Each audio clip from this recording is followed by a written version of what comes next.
राधा राधा राधा राधा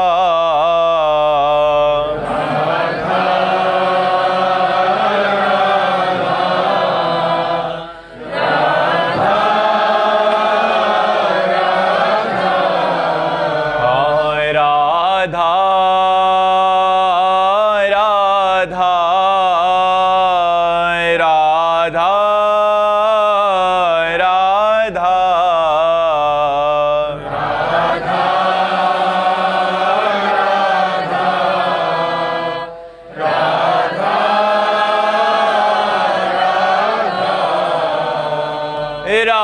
राधा राधा राधा राधा राधा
भक्तन की, वृंदावन धाम की, सद्गुरुदेव भगवान की। राधिका रमन शरण जी, राधे राधे महाराज जी। महाराज जी, अत्यंत शीघ्र भगवत प्राप्ति करने का कोई उपाय है? रोना। रोना कैसे आए? खूब नाम जप करो। नाम जप करते करते जब सब जगह से हार जाओगे, अपने में सामर्थ्य नहीं रहेगी, तो रोना कब आता है? सामर्थ्यहीन को रोना आता है। जब तक अपने में करने का राग है तो खूब करो। जब करते करते हार जाओगे तब फिर रोना आएगा कि आज की भी शाम गई, भगवान नहीं मिले, आज का भी दिन गया, भगवान नहीं मिले। क्या करूं, कहाँ जाऊं, किसके पैर पड़ूं, किससे प्रार्थना करूं? अब जिया नहीं जा रहा, दरस बिन दुख न लागे नयन। वो चिल्ला चिल्ला के रोता है, हा हरि, हा प्रियाजू, अब कृपा। यही से शीघ्र भगवत दर्शन होता है, यही से भगवत प्राप्ति होती है। कबीरा हंसना छोड़ दे, रोने से कर प्रीति, बिन रोए किन पाइया, प्रेम प्यारा मीत। भगवान से शीघ्र मिलना कहाँ हम चाहते हैं? हम चैन से सो रहे हैं, अच्छा भोजन पा रहे हैं, बढ़िया दिनचर्या चल रही, तो ये कोई भगवान से मिलने की चाह है? भगवान से मिलने की चाह में नहीं खान पान ते भावे है, नहीं कोमल वसन सुहावे है, सब विषय लगे ते खारा है, हरि आशिक का मग न्यारा है। कुछ अच्छा नहीं लगता, कुछ अच्छा नहीं लगता। जीना मुश्किल हो जाता है, जीना मुश्किल हो जाता है। कैसे? जैसे आकाश को हाथ से पकड़ना हो, अब हमारी सामर्थ्य नहीं है, कैसे पकड़ूं? और बिना उनके मिले अब चैन नहीं पड़ रहा, तो पुकारता है, रोता है, विलखता है।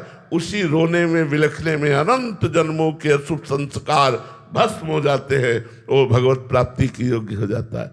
जब गोपी जनों को उनके पतियों ने, जिन पतियों ने रास में जाने से रोका, तो उनके हृदय में इतनी विरह व्यथा प्रकट हुई, सारे अशुभ नष्ट हो गए और भगवान का साक्षात दर्शन होने लगा। इतना सुख मिला कि सारे शुभ नष्ट हो गए। शुभ अशुभ नष्ट होते ही वो भगवान की लीला में प्रवेश पा गए। जो गोपी सशरीर गई उनसे पहले वो भगवान के पास पहुंच गए। तो हमारे अंदर विरह जागे भगवान की मिलन का। इसके लिए खूब भजन करो। भजन के बिना विरह नहीं जागृत हो सकता। खूब भजन करो और भगवान की लीला कथा पढ़ो, भगवान की लीला कथा सुनो और भगवान से प्रार्थना करो कि मुझे रोना आ जाए, मुझे आपके लिए तड़पना आ जाए, विकलता आ जाए, आपके बिना जिया न जाए। प्रभु ऐसा विरह दे दो। देखो भूरी सखी के पद पढ़ करके देखो वो कैसे चिल्ला चिल्ला के रो रहे, लेकिन देख लो खान पान नहीं भावे है। भूरी सखी जी जो सेवा कुंज में चना फेंक दिए जाते थे बंदरों को, और जो बंदर भी नहीं खाते थे, वो एक मुट्ठी बीन कर लाते और यमुना जल से धोकर उन्हीं को पा करके रात दिन राधा राधा रोते। तो एक दिन श्री जी ने गोस्वामी जी को प्रेरणा की कि हमारे भोलानाथ भूरी सखी यमुना किनारे भूखी रहते, हमारा प्रसाद उनको पहुंचाओ। तो थाल का प्रसाद ले गए और जब कहा कि श्री जी ने स्वयं उन्हें गोस्वामी जी को आज्ञा करी कि भोलानाथ जी को प्रसाद ले जाओ, तो प्रसाद आया है, तब और गुस्सा हो गए कि आप हमारी पीड़ा जानती हो, आप हमें प्रसाद देकर तसल्ली देना चाहते हो, आप स्वयं नहीं आना चाहती। एक इनका लिया यमुना जी में प्रवाहित कर दिया और रोते। तब उनको भगवत साक्षात्कार। रुदुर सुस्वरम राजन कृष्ण दर्शन लालसा। जब कुछ अच्छा नहीं लगता, कैसे मिले कैसे मिले, ये चटपटी लग जाती है, तब भगवान का साक्षात्कार होता है। महाराज जी लगभग 27 साल हो गया इस मार्ग में चलते हुए, उसके बाद 27 जन्म भी हो सकते हैं और 27 सेकंड में भी मिल सकते हैं। अब ये विकलता हमारी है। इस मार्ग में चलना आप कितना चलते हैं? 27 दिन चल के दिखाओ, हमारे साथ आओ। 27 दिन चल के दिखाओ, जो तुम्हें पता चलेगा कि 27 साल में हमने क्या उखाड़ लिया और 27 दिन में हमने क्या पा लिया। कि कोई भोग नहीं, कोई मनोरंजन नहीं, कोई मित्र नहीं, कोई अपना नहीं, घर परिवार सब छोड़ करके। और ऐसे जब तरुण आएगा एकांत में कि लाडली जी अब कब मिलोगी, पूरा जीवन जा रहा है, अब कब मिलोगी। तो वो विकलता ऐसे नहीं आती। कोई हमारा है तो रोना कैसे आएगा श्री जी के लिए। सबकी ममता ताग बटोरी, मम पद मरे बात बटोरी।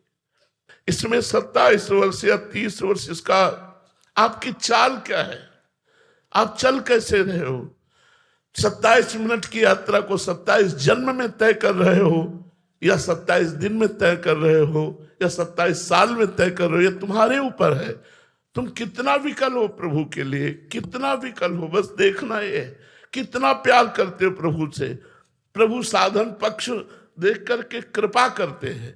हमारा साधन पक्ष बहुत जोर का होना चाहिए। कई दिन भोजन नहीं पाए प्रभु के लिए, कितने घंटे तुम प्रभु के लिए विकल हुए, क्या भोग छोड़ा प्रभु के लिए, क्या राग छोड़ा प्रभु के लिए। अंदर से देखो, अभी हम शरीर राग में हैं, अभी परिवार राग में है और दावा करते हैं भगवत साक्षात्कार का। कैसे हो? धीरे धीरे नाम जप करो, पहले राग नष्ट करो। अगर नहीं नष्ट होता तो रो ना बैठकर उनसे प्रार्थना करो, वो सब ठीक कर देंगे। बड़े कृपालु तुम्हारे हृदय में बैठे, वो कहीं दूर नहीं है, वो हृदय में बैठे, एक एक बात देख रहे।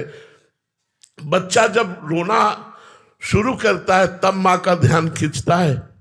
अगर वो खिलौनों में खेलता रहे तो माँ अपने काम में लगी रहती है। बच्चा जब रोना शुरू करता है तो वो झांक के खिड़की से देखती, क्या कोई भय है क्या?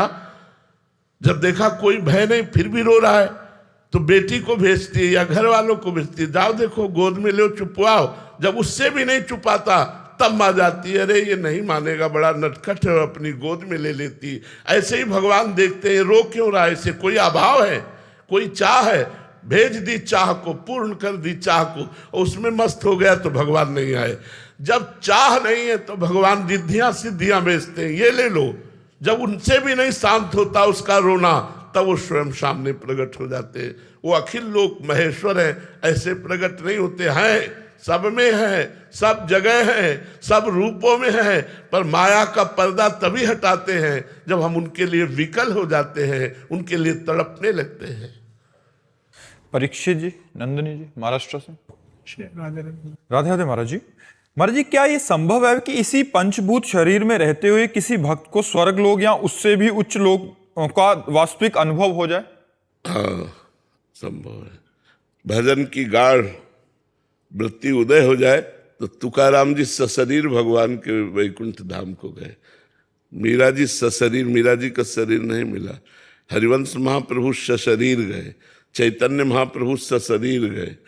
बहुत से ऐसे भक्तों के चरित्र आते हैं कि वो सशरीर भगवान के धाम को गए, उनका शरीर ब्रह्म रूप हो गया भजन करते हुए। तो अब साधारण तो नियम के अनुसार चलेगा कि शरीर छूटने पर ही असाधारण भजन, सबके देखते देखते विमान आया और सबसे भगवान नाम कीर्तन कराते हुए तुकाराम जी विमान में चढ़े और चले गए। सशरीर, शरीर नहीं छोड़ा, सशरीर से ही वो वैकुंठ धाम गए। कभी किसी को मीरा जी का शव नहीं मिला, चैतन्य महाप्रभु का पार्थिव शरीर नहीं मिला, हरिवंश महाप्रभु का पार्थिव शरीर नहीं मिला। ये सशरीर सब भगवान के, मतलब इनका शरीर भी चिदानंद में था। तो अब वो तो आचार्य कोटि के महापुरुष हैं, पर अगर अपने भजन इस कोटि का हो तो भगवान ऐसा विधान कर सकते हैं। वैसे यहाँ का नियम है, काल मृत्यु लोग के शरीर को न, ध्रुव जी भी सशरीर गए। जब ध्रुव जी विमान पर चढ़ने लगे तो काल ने कहा हमारा बिना स्पर्श किए मृत्यु लोक से नहीं जा सकते आप। तो काल के सर पर पैर रख कर के विमान पर चढ़े कि स्पर्श भी हो गया तेरा, और काल के सर पर पैर रखकर, यही तो भगवान के भजन की महिमा है। काल के सर पर पैर रख करके ध्रुव जी विमान, और आज भी अटल पदवी में ध्रुव शरीर से ही विराजमान है।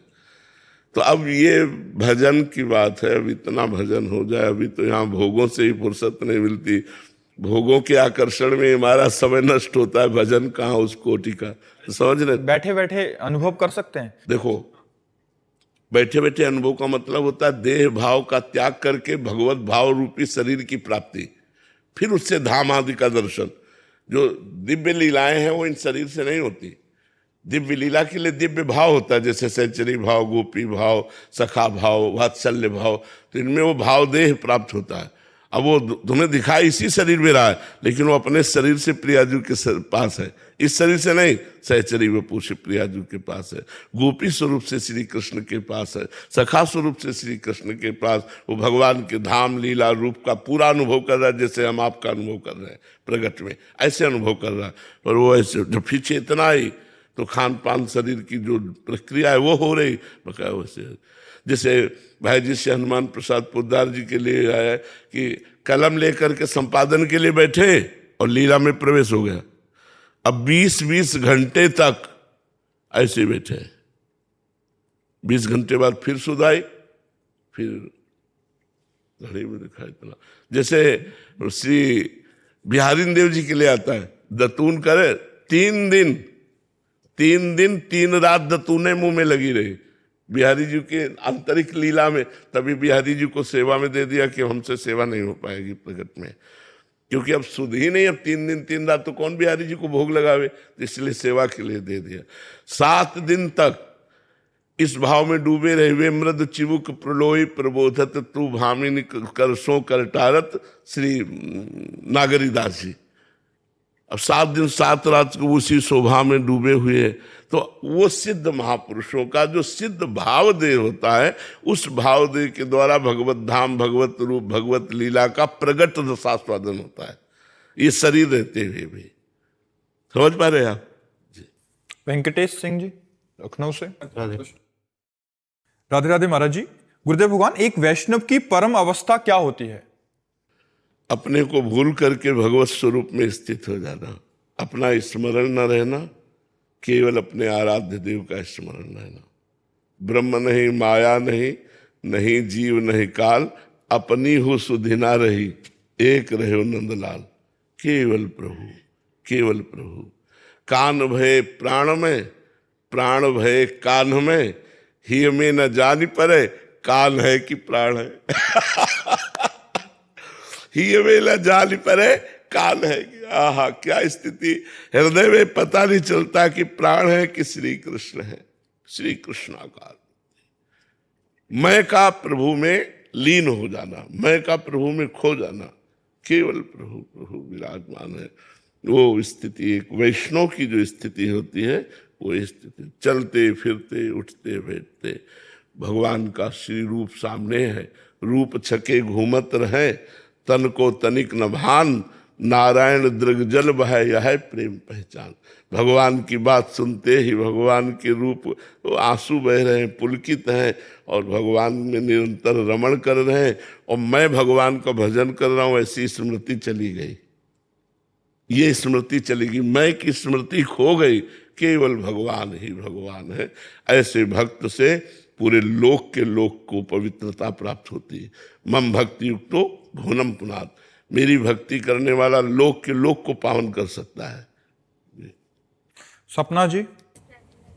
राधे राधे महाराज जी। महाराज जी, श्री जी की कृपा से मैं नाम जप करने का अभ्यास कर रही हूँ। घर में लड्डू गोपाल जी की भी सेवा है, परंतु सेवा और नाम जप करने पर स्वयं में अहम की अनुभूति होती है, जिससे मैं दूसरों को खुद से अलग समझती हूँ। ये प्रारंभिक अवस्था होती है, प्रारंभिक अवस्था। जब दूसरों से अपने को नीच समझोगी तब सही माने में सेवा और भजन होगा। तृणादपि सुनीचेन, तृणादपि सुनीचेन, अपने को तृण से भी नीच समझ।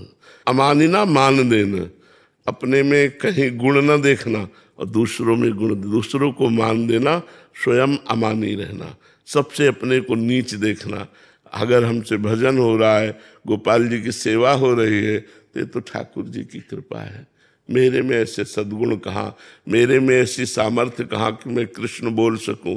अगर भजन हो रहा है तो कृष्ण कृपा से हो रहा है, सब में भगवान विराजमान है, इसलिए सबसे वो दैन्य रहता है। ये तो बहुत गलत बात है, परमार्थ में बहुत गलत बात है। जो बात है इसको बहुत जल्दी त्याग देना चाहिए, नहीं तो कोई न कोई काम क्रोध आदि की ऐसी लीला होगी जो आप पतित हो जाओगे।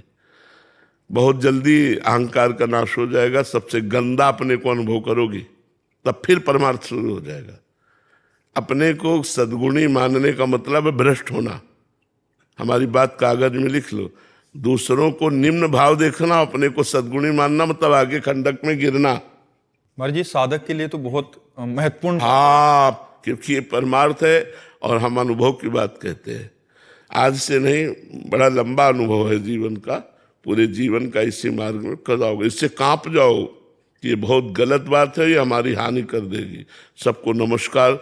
जहाँ अपने में सद्गुण की भावना हो तहाँ चिल्लाओ राधा राधा राधा, कृष्ण कृष्ण कृष्ण, प्रभु मुझे बचाओ, अहंकार आ रहा है।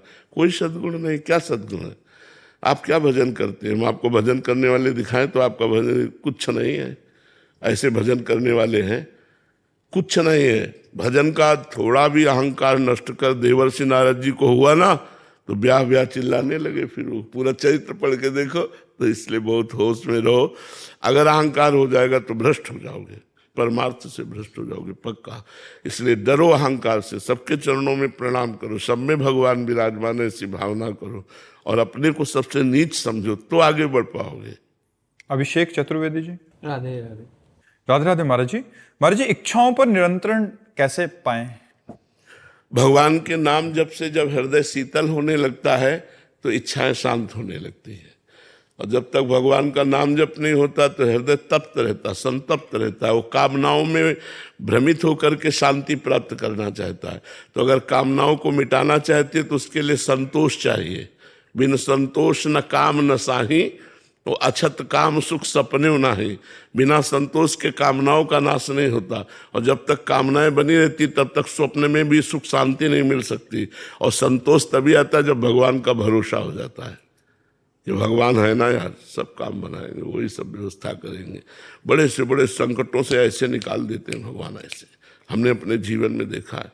बड़ी बड़ी समस्याएं, एक गया गया अब गया, ऐसे निकाल दिया।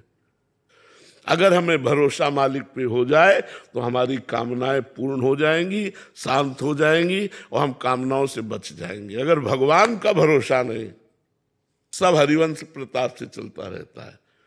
भुगते देह और न जाचे, ये बिल्कुल अक्षर अक्षर से सत्य है। अगर भगवद आश्रित हो तो इतना सुख मिल जाएगा कि आपका मन कामना ही नहीं करेगा। इतना खुद आगे से आगे व्यवस्था रहेगी, कामना ही नहीं हो पाएगी। और अगर कामना हुई तो भगवान पूर्ण कर देंगे या नष्ट कर देंगे।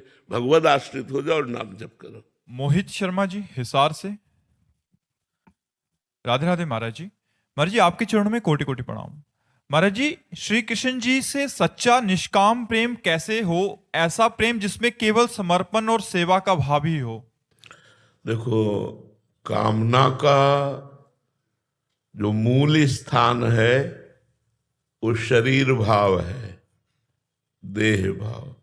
मैं पुरुष हूं, मैं स्त्री हूं, इसी भाव में, देहाभिमान में ही समस्त कामनाएं रहती हैं।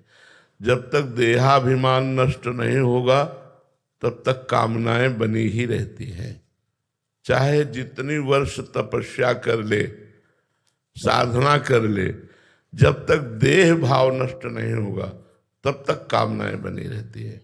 निष्कामता भगवान के चरणों की आराधना से आती है। सकामता शरीर को मैं मानने से बढ़ती है। तो जब इस मैं को हम भगवान के चरणों में समर्पित कर देते हैं तब हमारा भाव निष्काम होने लगता है। पर इस मैं को समर्पित करने के लिए तन, मन और वाणी, ये तीन समर्पित करना होता है। तन समर्पित का तात्पर्य है हमारी जितनी भी क्रियाएं हों शरीर से, श्री कृष्ण अनुकूलेन प्रतिकूलस्य विसर्जनम, भगवान श्री कृष्ण के अनुकूल क्रियाएं हों, अर्थात धर्म के अनुसार क्रियाएं हों, अर्थात भगवद्वाणी संतवाणी के अनुसार हमारी क्रियाएं हों, धर्म विरुद्ध पापाचरण नहीं होना चाहिए। और जो श्री कृष्ण अनुकूलेन कर्म बन रहा है वो श्री कृष्ण समर्पणम, तो हमारा तन समर्पण हो जाएगा। वाणी, इसमें दो हैं, रसेंद्री और वाकेंद्री। रसेंद्री स्वाद लेना, वाकेंद्री बोलना। बिना भगवान को अर्पित किए हुए हम पानी भी न पिए। हम जो कुछ भी खाएं पिए पहले कृष्णार्पणम वस्तु, भगवान को तुदीयम वस्तु गोविंदम तुभ्यमेव समर्पये। हे नाथ, आपके द्वारा दी हुई वस्तु आपको समर्पित है। भगवत अर्पण करके हम जल और भोजन पाए। भोजन वही अर्पित होता है जो शास्त्र सम्मत होता है। शास्त्र विरुद्ध भोजन जैसे मांस है, अंडा है, प्याज लहसुन है, ये भगवान को समर्पित नहीं किए जाते, इसलिए हम इनका भोजन में प्रयोग नहीं करते। भोजन वही जो पवित्र और शास्त्र सम्मत हो और वो भगवान को अर्पित करके पाया जाए। और वाणी सत्य, मृदु, हितकर बोला जाए, कर्कश कठोर वाणी ना बोली जाए। अधिकतर मौन का आश्रय लिया जाए। जब बोला जाए तो बहुत विचार करके बोला जाए। नाम कीर्तन और नाम जप हर समय चलने की हम प्रक्रिया बनावे। कभी नाम कीर्तन, कभी नाम जप चल रहा है तो हमारी वाणी समर्पित। मन संकल्प विकल्प करता है, इसका काम है संकल्प विकल्प करना। मन को संकल्प विकल्प करने से रोकने के लिए भगवान की सेवा अत्यंत आवश्यक है। अपने घर में ठाकुर जी विराजमान करें और प्रातः से सायंकाल तक जो भी समय आपको मिल पावे, चाहे प्रातःकालीन, चाहे मध्याह्न या सायं, ठाकुर जी की सेवा कीजिए जब समय मिल पावे। तो जो कर्म करें भगवान के अनुकूल करें, भगवान को समर्पित कर दें। जो पाए वो भगवान को समर्पित करके पाए। जो बोले बहुत होश से बोले, क्योंकि वाणी एक अमूल है। जो कोई बोले जान, ये तराजू तौल के तब मुख बाहर आने। तो हमारा तन, मन और वचन जब ये भगवान को समर्पित हो जाता है तो हमारा अहंकार अपने आप समर्पित हो जाता है। और जहां अहंकार समर्पित हुआ तहां निष्काम भक्ति का उदय हो जाता है। सकामता देह भाव में रहती है, निष्कामता भगवत भाव में रहती है। कुलदीप जी, राधे राधे। महाराज जी, महाराज जी, श्री जी की कृपा से सब मार्ग खुला हुआ है, महापुरुषों का संग रस में वाणिजू, परंतु इसमें महत्व बुद्धि क्यों नहीं हो पा रही? क्योंकि भोगों में महत्व बुद्धि है। जब तक भोगों में महत्व बुद्धि है तब तक भगवान में महत्व बुद्धि नहीं होती। और जब भगवान में महत्व बुद्धि हो जाती है तो भोगों में महत्व बुद्धि नहीं होती। जब भगवान में महत्व बुद्धि होती है तो मृत्युलोक के भोग की बात जाने दो। ब्रह्मादिक के भोग सब विष सम लागत ताहि, नारायण ब्रजचंद की लगन लगी है जाए। इसलिए डट के नाम जप करो। नाम जप के प्रभाव से अंतःकरण पवित्र होगा और अंतःकरण पवित्र होते ही भोगों से निर्लिप्तता आ जाएगी। जो भोगों में लिप्तता है वो निर्लिप्तता में बदलेगी। जे ही निर्लिप्तता आई ते ही भगवान में आसक्ति हो जाएगी। भगवान के नाम में, भगवान के रूप में, भगवान की लीला में, भगवान के धाम में। अभी हम किसी व्यक्ति में आसक्त हैं, किसी वस्तु में आसक्त हैं, किसी भोग में आसक्त हैं, इसलिए महिमा सुन रहे हैं पर हमारे हृदय में वो महत्व बुद्धि नहीं आ पा रही है। अच्छा भोजन मिला, पूरे भोजन में एक बार भी भगवान का स्मरण नहीं हुआ, भोजन में मात्र बुद्धि हो गई, भगवान को भूल गए। जब त्रिभुवन की राजलक्ष्मी दी जाए और कहा जाए कि आधे पल के लिए भगवान का विस्मरण कर दो, जो आधे पल के लिए भगवान को न भूले भगवान का भक्त। अब ऐसी भक्ति प्राप्त करने के लिए हमें सत्संग और भजन, ये दो साधन चलाते रहना चाहिए। रोज सत्संग सुनना चाहिए और खूब नाम जप करना चाहिए, तो हमारे अंदर निर्लिप्तता आ जाएगी। निर्लिप्तता आते ही भगवान में महत्व बुद्धि हो जाएगी। भगवान के नाम में, भगवान के रूप में, भगवान की लीला में, भगवान के धाम में महत्व बुद्धि हो जाएगी। जब तक भगवान का भजन नहीं होता तो बातों से निर्लिप्तता नहीं आती। माया बहुत बलवान है। शिव बिरन जी का मोहई को है बपुरान, अस जी जानी भजी मायापति भगवान। बड़े बड़े ईश्वर कोटि के महापुरुषों को भी मोहित कर ले ऐसी माया में सामर्थ्य है। बच वही सकता है जो खूब डट के भजन करता है। अनमोल जी गुरुग्राम से, राधे राधे महाराज जी। महाराज जी, समर्पण हम वाचिक रूप से तो कर लेते हैं लेकिन पूर्ण समर्पण नहीं हो पाता। थोड़ी सी प्रतिकूलता आते ही हम श्री जी के सामने रो पड़ते हैं। पूर्ण समर्पण कैसे और कैसे समझेंगे? यहीं से शुरू होता है, जहां से आप कह रहे हैं यहीं से शुरू होता है। आपने जो कहा कि जहां प्रतिकूलता आई, श्री जी के लिए हम रो पड़े, श्री जी से प्रार्थना कर पड़े, यहीं से आती है। धीरे धीरे ऐसे ही चलते रहो। कम से कम श्री जी के सामने रोए ना, किसी और के सामने रोए ना, तो हमारी समर्पण में कलंक लग सकता है। लेकिन हम श्री जी के सामने रोए, इसलिए बात बढ़िया है। हमें दुख मिला, हम श्री जी से प्रार्थना की। हमें सुख की आकांक्षा है, हम श्री जी से प्रार्थना की। बात बढ़िया है, अनन्य भाव है, इसमें बिगड़ने की कोई बात नहीं। बच्चा तब तक बाहर खेलता है जब तक कोई भय नहीं लगता, और जहां भय लगा तो माँ की गोद में भागता है। ऐसे अगर कोई संकट, विपत्ति, दुख मुझे लग रहा है तो मैं अपने प्रभु के पास भागूं, अंदर से पुकारूं, किशोरी जी देख लो ये दुख आ गया, आप मुझे सामर्थ्य दो या दुख को हटा दो। ऐसा बहुत सुंदर भाव है कि आप किशोरी जी के सामने ही रोते हैं, अन्य से कोई आशा नहीं रखते। ये बहुत सुंदर शरणागति, आगे चलकर परिपक्व हो जाएगी। हित मोहिनी शरण अहमदाबाद से, राधे राधे महाराज जी। महाराज जी, अपने गुरुदेव भगवान की परछाई बनकर नित्य अपने गुरुदेव के साथ रहने का परम सौभाग्य कैसे मिले? क्या ये गुरु कृपा के अधीन है? भगवत कृपा के अधीन है। गुरु कृपा तो सब पे है, पर ये भगवत कृपा, भगवान जब विशेष कृपा करते हैं तब संत सदगुरुदेव की छाया बनकर रहने का मिलता है। ये बहुत कृपा पात्र, बहुत बड़ी कृपा, बहुत बड़ी कृपा। उनकी आज्ञा में चलना, उनके अनुकूल चलना, ये बहुत बड़ी कृपा की बात है। छाया बनने का मतलब शरीर के साथ रहना ही नहीं है। शरीर के साथ रह रहे और आज्ञा का उल्लंघन कर रहे तो आप गुरु की छाया नहीं हो। गुरु की छाया की तरह चलने का मतलब उनकी आज्ञा का पालन करना, उनको अपना सर्वस्व मानना, उनकी बात को मानना, ये बहुत बड़ी बात। गुरु मानने वाले तो लाखों हैं, लेकिन गुरु की बात मानने वाले बहुत कम हैं। गुरु की जो बात मान ली वही सच्चा गुरु भक्त माना जाता है। तो इसमें तो हमें केवल भगवान की कृपा ही नजर आती है कि भगवान कृपा करे, हमें गुरु के योग्य सेवा पात्र बना दे। मैं गुरु का सेवा पात्र बन जाऊं, मैं गुरु की आज्ञा का पालन कर पाऊं, ऐसी हम पर हरिजू कृपा करें। इसमें केवल भगवान की कृपा, गुरु तो कृपा सिंधु है, वो सब पर कर रहे, पर हम उस कृपा को संभाल पावे, उनकी आज्ञा का पालन कर पावे, इसके लिए हमें भगवान की कृपा की आवश्यकता है कि भगवान हम पर कृपा करें कि हम अपने गुरु की सेवा के योग्य बन जाएं, उनकी आज्ञा का पालन करने के योग्य बन जाएं। सुमित जी आगरा से, राधे राधे महाराज जी। महाराज जी, हम पूजा इसलिए करते हैं ताकि हमें मुश्किलों से छुटकारा मिले, मनोकामनाएं पूरी हों, इच्छाएं हमारी जो हैं वो पूर्ति हो। महाराज जी, ये प्रभु के लिए अभी जो महाराज जी आप बात कर रहे थे भगवत प्राप्ति, उनके प्रति प्रेम, भक्ति और मन की शांति के लिए हम क्यों नहीं कर पा रहे? करो, ऐसे ही करो जैसे कर रहे हो करो। हमारी जो क्षमता है मगर उसके अनुसार भक्ति करेंगे तो हमारी भक्ति बढ़ने लगेगी। बहुत अच्छा है।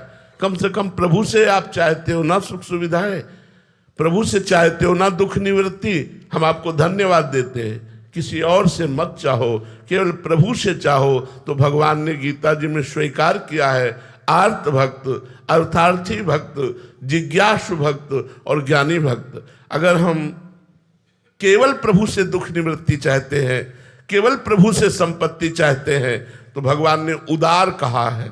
आपको धन्यवाद है, आप इसी पे डटे रहना, आपकी उत्तम भक्ति जागृत हो जाएगी, समस्त कामनाएं भी पूर्ण हो जाएगी, दुख भी नष्ट हो जाएगा और उत्तम भक्ति भी जागृत हो जाएगी। आप लगे रहो। डॉक्टर निधु जी राजस्थान से। राधे राधे महाराज जी।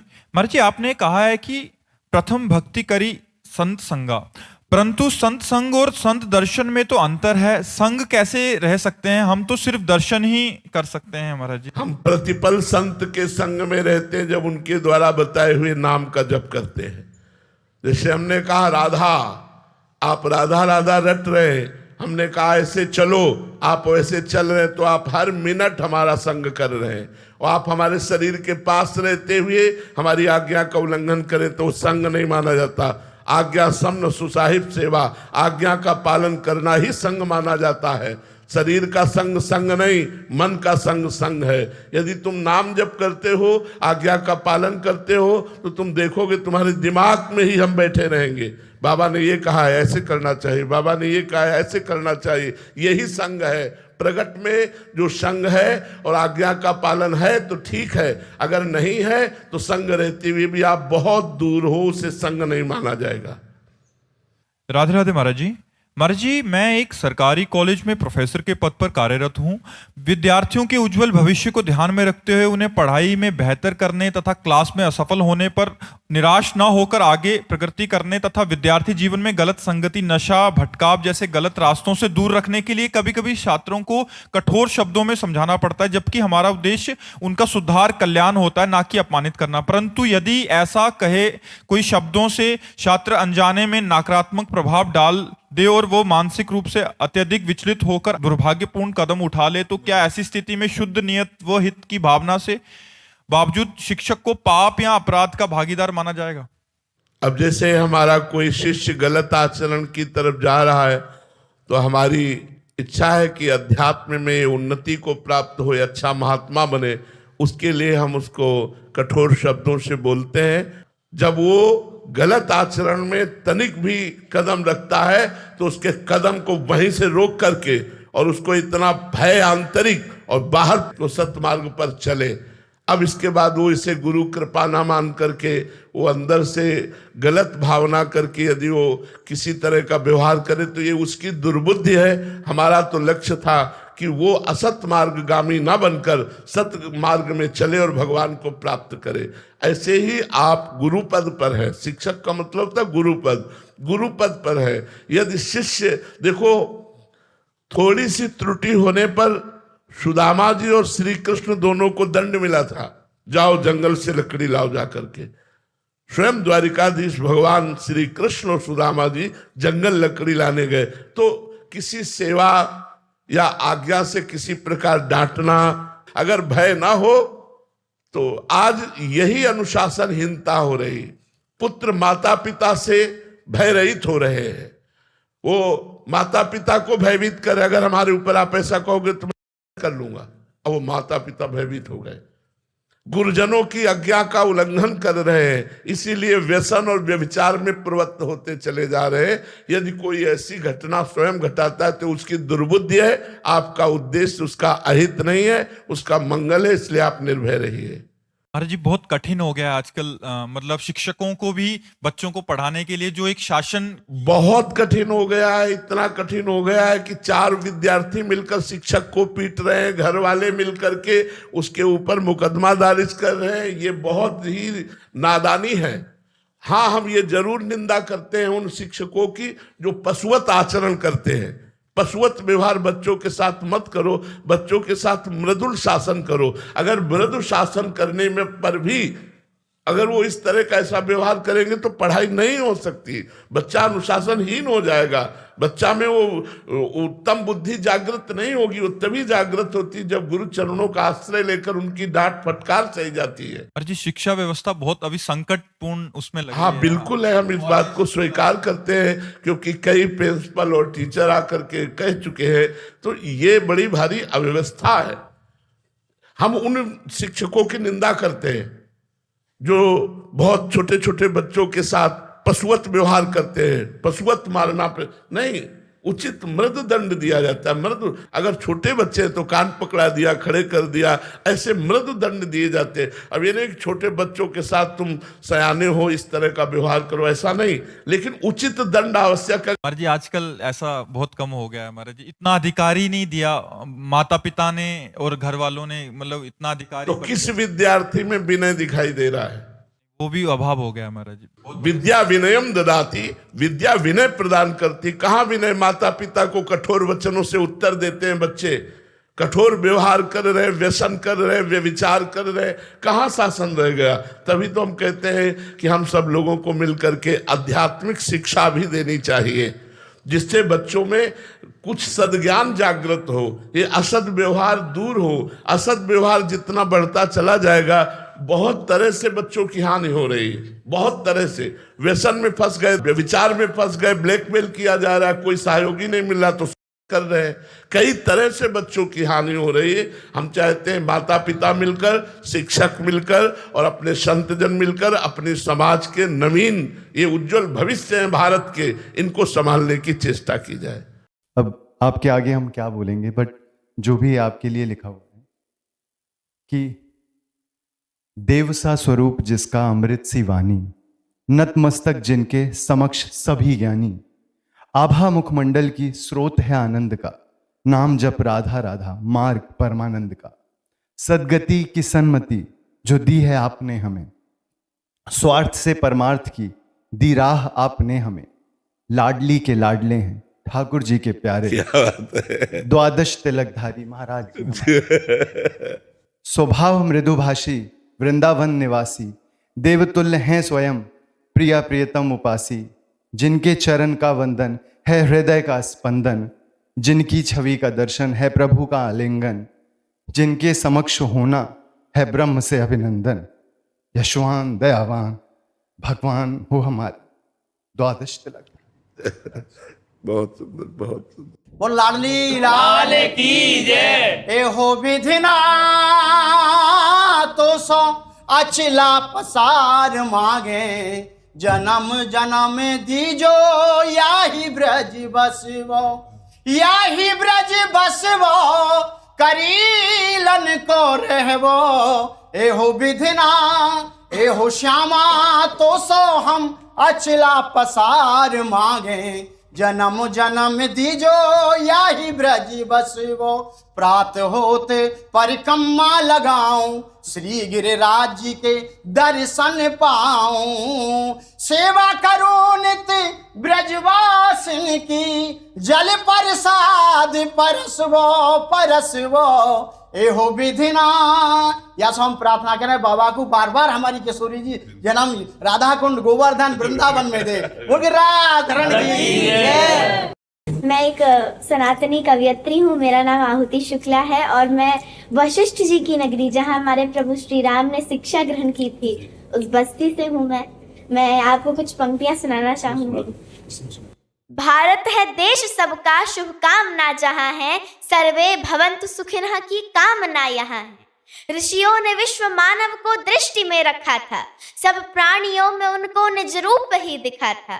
मांगा सदा प्रकृति से सबके लिए ही उनने, वसुधा कुटुंब ही है सुचि भावना यहाँ।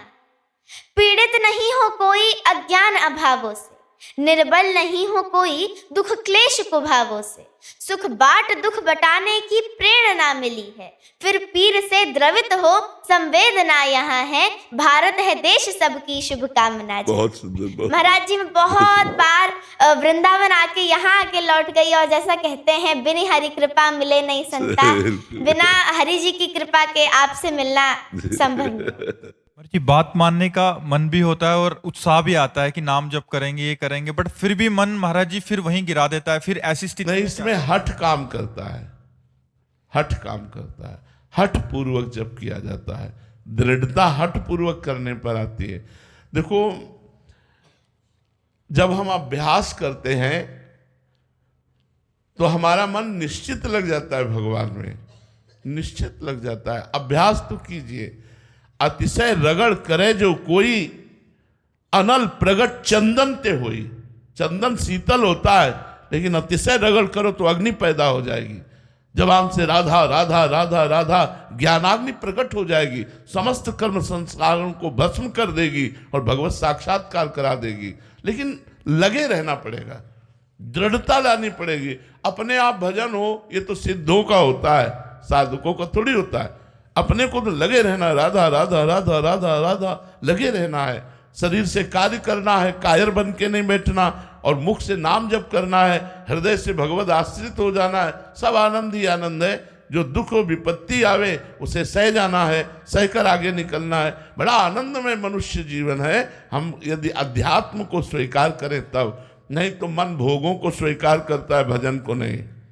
भजन जबरदस्ती कराना पड़ता है। और जी, साधक के हृदय में एक ऐसी मान्यता रहती है कि ऐसी कोई कृपा होगी कि झटका लगेगा और मतलब हमारा नाम चलने कभी नहीं होगी। ये उन्हीं के ऊपर होती है जो पूर्व में भजन किए हैं और भूल में आ गए, भ्रमित हो गए, कहीं फिसल गए, तो ऐसा झटका लगा कि वो जहां थे वहां से ऊपर उठ गए। या एकदम जो संसार में है उसको संत संग मिला और वो चल दिए, और जो सत्संग करते हुए विषय भोगों में लगे हुए हैं, मनमानी आचरण करते हैं, सोचते कभी कृपा होगी तो निकल जाएंगे, असंभव। भगवान ऐसे कायरों पर कृपा नहीं करते।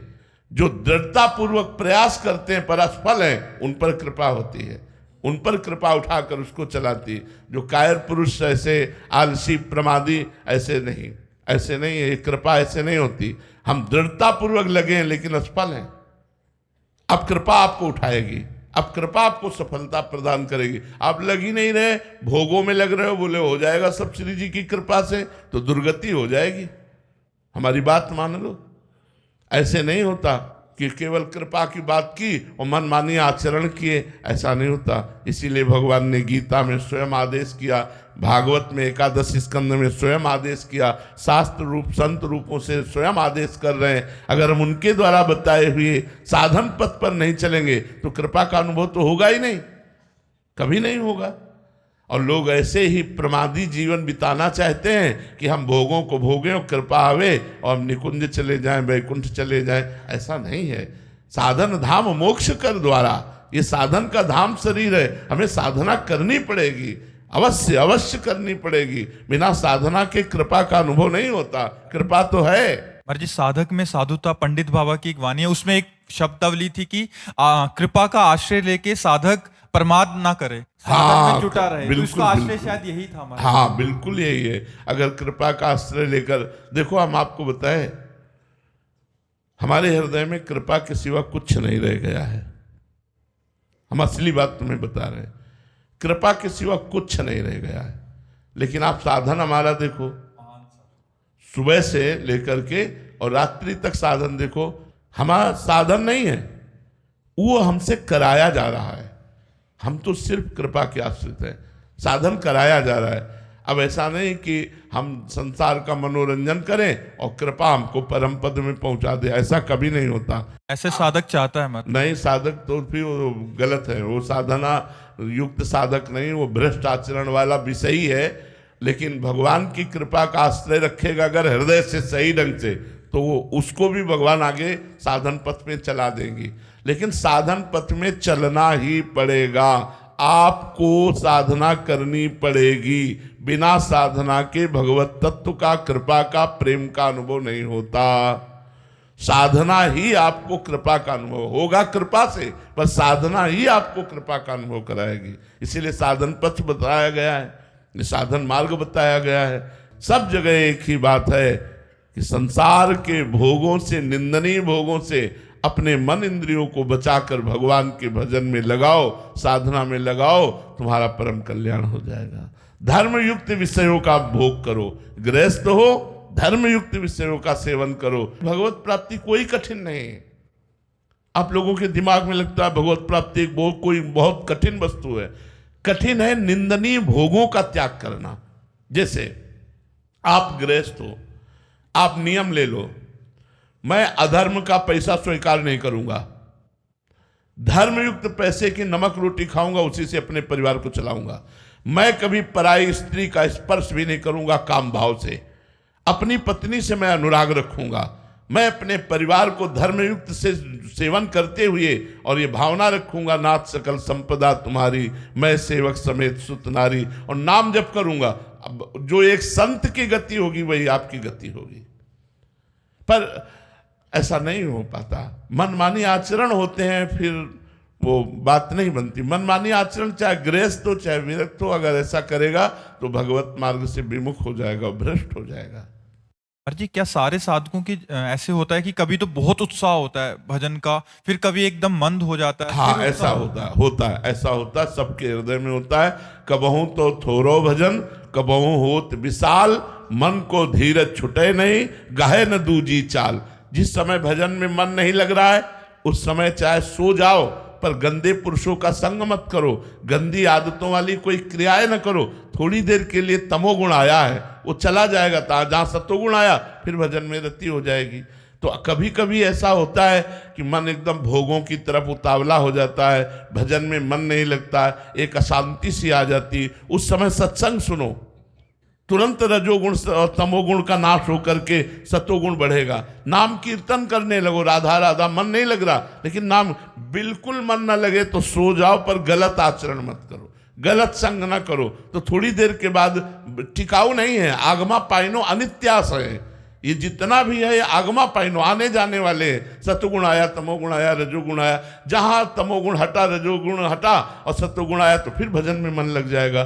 कबहू तो थोड़ो भजन, कबहू होत विशाल, मन को धीरज छुटे नहीं, गाहे न दूजी चाल। संसार की आसक्ति वाले खेल ना खेलने लगे, फिर तो टिकाऊ हो जाएगा तमोगुण, रजोगुण, और सतोगुण गुप्त रहेगा। अगर हम बचा ले गए अपने को तो सतोगुण फिर आगे बढ़ा देगा। जी, तमोगुण जनित जो भजन में शिथिलता आती है और एक अपराध जनित शिथिलता आती है, दोनों में क्या अंतर है? अंतर यह है कि तमोगुणित जो शिथिलता आएगी वो थोड़े ही समय में परिवर्तित होकर वो भजन करने लगेगा, लेकिन अपराध जनित शिथिलता आएगी तो जब तक अपराध मुक्त नहीं होगा तब तक उसका भजन नहीं बन सकता। अंदर संकेत मिलते हैं ऐसे? हाँ, अपराध जनित जो भजन में, उसमें जलन होती है, अशांति होती है।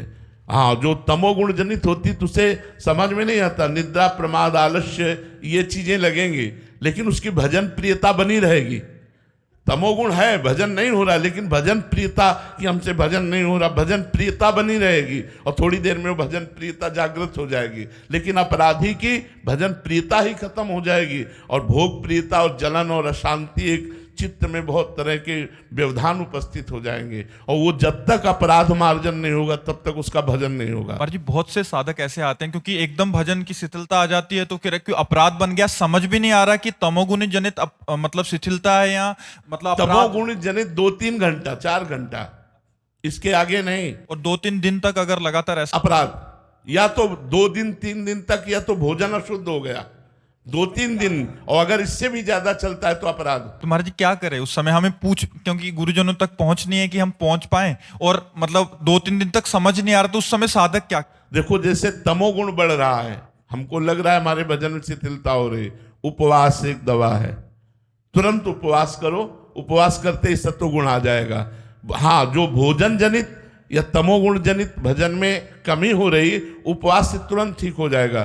24 घंटे का उपवास, 12 घंटे का उपवास, जैसे आपको लगे उपवास करो, जल है, फल है, इससे काम चला लो, तो आप देखो आप सत्वगुण आ जाएगा। अगर इस पर भी भजन नहीं हो रहा तो आपका अपराध है, आप चिंतन करो किसी न किसी संत महापुरुष के प्रति, कोई न कोई भक्त वैष्णव के प्रति आपकी गलत बात निकल गई, निंदा सुन ली या निंदा कर दी, और अगर आपको जानकारी लगती है कि हमारे द्वारा ऐसा हुआ, तो उस संत महापुरुष के चरणों में जाकर नमन करो, क्षमा याचना करो। अगर वो उनकी प्राप्ति नहीं हो पा रही, वो बहुत दूर हैं, तो मन से प्रार्थना करो, भगवान से प्रार्थना करो, तो शांति मिल सकती है। जी आपने एक बार परिक्रमा भी एक साधन बताया था कि परिक्रमा कर लो। रोग के अनुसार है, बुखार एक तरह का थोड़ी होता है, कई तरह के बुखार होते हैं, कई तरह के टेबलेट होते हैं, तो सबको एक ही बात थोड़ी होती है।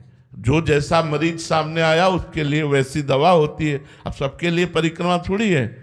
आप मान लो कोई ऐसा वृद्ध है, कोई ऐसा है, मान लो वृंदावन नहीं आ पा रहा है, अब वो कैसे कैसे वृंदावन की परिक्रमा, तो आप वही मन से चिंतन करो, हे विश्व के समस्त व्यक्त अव्यक्त महापुरुषों, हे भगवान के परम प्रेमी भक्तजनों, मेरे से जाने अनजाने में यदि अपराध बन गया हो तो नाथ आप भगवत स्वरूप है, आप क्षमा करो, प्रभु क्षमा करो। बार बार ऐसी प्रार्थना करो, देख लेना वो अपराध मोचन हो जाएगा, या फिर सामने वो संत आ जाएंगे, आपके ध्यान में वो संत आ जाए तो जान लेना वहां जाना पड़ेगा और वहां जाकर उनसे क्षमा याचना करना पड़ेगा, क्योंकि संत अपराध फिर भजन नहीं होने देता। यदि सही भजन हमारा करना है तो न किसी की निंदा सुने, न किसी की निंदा करे, न हम परदोष दर्शन देखे, तो हमारा भजन बढ़ता चला जाएगा।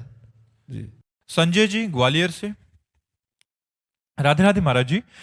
महाराज जी, हम नाम जप करते हैं और अपना नाम जप श्री जी को समर्पित कर देते हैं, उस नाम जप के बदले कोई इच्छा भाव भी नहीं रखते, और मन में कई इच्छाएं उत्पन्न होती हैं, जब तो उसको जब भगवान पूरा करते हैं तो नाम जप खर्च होता है क्या? नहीं, जो भागवतिक बैंक में नाम जब जमा कर रहे हैं और हमने इच्छा की कि हमारा ये कार्य हो जाए, तो उसके ब्याज में हो जाएगा, नाम जब खर्चा नहीं होगा। नाम जब जो भगवान को समर्पित कर रहे हो तो उसके ब्याज में हो जाएगा, मूल तो भगवत प्राप्ति होगी।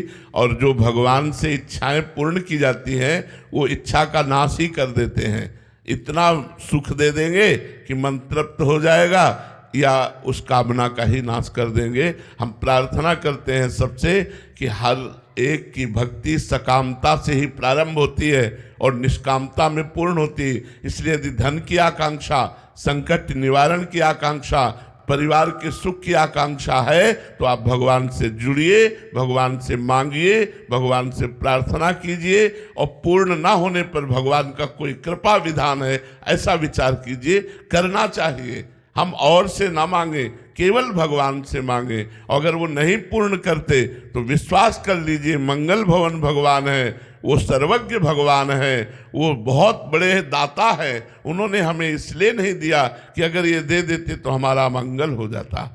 इसलिए बहुत सावधान होकर भगवान से अगर हम मांग भी करते हैं तो मंगलमय है।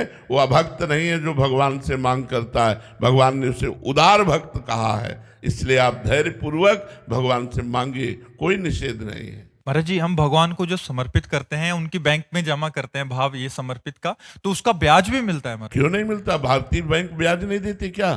एफडी बना दो भगवान में। कि जब भारतीय बैंक दे रही है तो सरकारी ठाकुर जी की बैंक हमें ब्याज ले देगी, तो ये तो फायदा है महाराज जी। अरे तो फायदे के लिए ही तो काम है।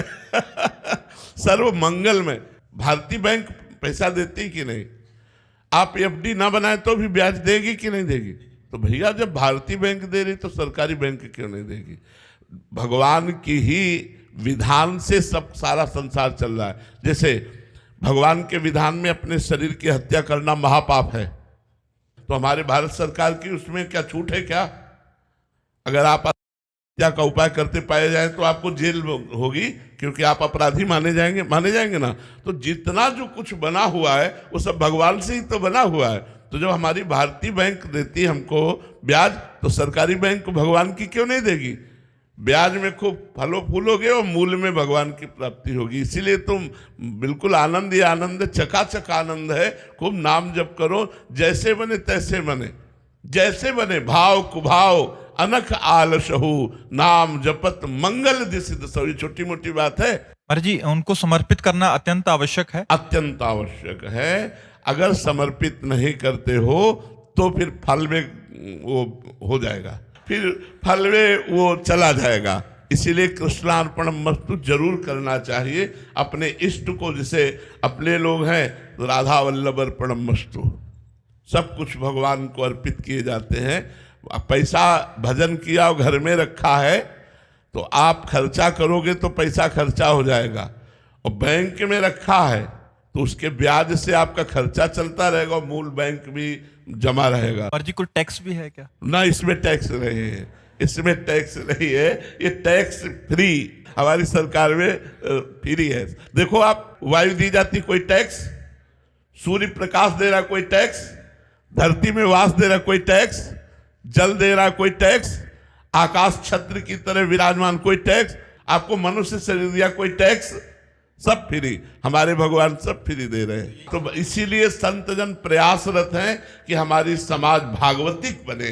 हमारी समाज आज जो लोग ये समझ, हम अभी एकांतिक में बोला था कि लोगों की मानसिकताएं बिगड़ रही हैं, वो जबान के स्वाद के लिए मुर्गा भैंसा गाय बकरी सबको खा रहे हैं और समझते हैं कि हम बलवान बन जाएंगे। गलत बात। आप ब्रह्मचर्य ठीक रखिए, पवित्र भोजन। हमारे यहाँ कितना गाय दूध देती है, उसका घी, उसका मक्खन, उसका मट्ठा, उसके खोया, जो भी चाहो। तो आजकल तो पशुओं की हत्या की जा रही है, गौ हत्या हो रही है। हमें लगता है ये सब गंदी बातें बंद हो जाए तो हमारे प्रभु का, जिसे राम राज्य कहते हैं, वो छा जाए, वो आनंद छा जाए। बिना किसी प्रयास के सर्व सुख प्राप्त हो जाएंगे। ये सृष्टि किसने रची है? भगवान ने रची है। हम सब किसके बंदे हैं? भगवान के हैं। तो जो कानून बना दिया है, ये राक्षसों के लिए भोजन है, ये हिंसक पशुओं के लिए भोजन है, हमारे लिए नहीं। हमारे लिए 56 प्रकार के 36 व्यंजन रचे गए। खूब अच्छे अच्छे पदार्थ पाओ, भगवान को अर्पित करके ब्रह्मचर्य से रहो, व्यायाम करो। देखो आपका शरीर स्वस्थ रहता है कि नहीं रहता। कौन ऐसा है जो मांस भक्षण करके बहुत बड़ा बलवान बना हो? हमारे यहाँ परम ब्रह्मचारी हनुमान जी महाराज, कोई ऐसा बलवान रहा है? जे गिर चरण दे हनुमंता, चले उसका पाताल तुरंता। मारा लात तो अच्छा अच्छा पहाड़ पाताल चला जाता था। और रावण के जब नगरी में घुसे, कछु मारे सु, कछु मर्दे सु, कछु मिले धरि धूरी, रगड़ दिया हजारों को पकड़ के अपनी जांग पे। भगवान का बल, ब्रह्मचर्य का बल, नाम जप, तो हनुमान जी महाराज विजयी। आज हमारे अंदर क्या है? व्यभिचार, नशा, गंदा चिंतन, इसीलिए सब मरे हुए टहल रहे। मुर्दा है जिन हरि भगति हृदय नहीं आनी, जीवित सौ समानते प्राणी। इसलिए हम सबसे प्रार्थना करते हैं, नरक जाने का रास्ता पक्का मत करो, मांस मत खाओ, शराब मत पियो, भगवान के चरणों का आश्रय लेकर नमक रोटी खाओ, धर्म से चलो, तो हमारे अंदर वो बल आएगा जो बल हार नहीं विजय ही दिलाएगा। और जी आजकल मान्यता है खाओ पियो मौज लो, इसके बाद दुर्गति। काल भगवान से कोई नहीं बचता। जैसे तुम पशुओं को जला के खाते हो वैसे जिंदा जलोगे। इसलिए भाई मेरी प्रार्थना मान लो, यदि सुखी रहना चाहते हो, मौज मस्ती में रहना चाहते हो, तो अधर्म मत करो, पाप मत करो, नाम जप करो, पवित्र भोजन पाओ, दूसरों का उपकार करो, तो सदैव सुखी और शांत बने रहोगे।